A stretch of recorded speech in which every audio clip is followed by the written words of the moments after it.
You've used it 1,000 times without even noticing, in your shoes, in your car, in the machines around you. SBR is everywhere. Styrene butadiene rubber is one of the most widely used synthetic rubbers in the world. First developed in the 1930s, it became essential during World War II. When Allied forces lost access to natural rubber from Southeast Asia, the United States launched the Synthetic Rubber Program, a vast industrial effort that produced millions of tons of SBR and kept the war machine moving, one tire at a time. Chemically, SBR is a copolymer of styrene and butadiene. Its performance depends on the ratio. More styrene makes it harder and easier to process.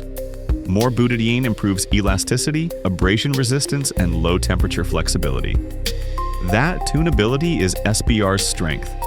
It adapts. That's why you'll find it everywhere. In automotive systems, it appears in tires and vibration-damping components. In industry, it runs through conveyor belts, rollers, and industrial flooring. And in everyday life, it shapes footwear soles, grips, and countless molded parts. It isn't flashy, but it's dependable, resisting abrasion, flex fatigue, and wear, cycle after cycle. It bonds well with fillers, especially carbon black, which boosts toughness, UV resistance, and overall durability. But SBR has limits. It doesn't resist oils or fuels, it ages poorly at high temperatures, and when in contact with gasoline or under prolonged heat exposure, it swells, hardens, and eventually fails. That's why you won't see it in engine bays or chemical plants. Still, for everyday applications where toughness, affordability, and processability matter, SBR quietly gets the job done, powering industries across the world.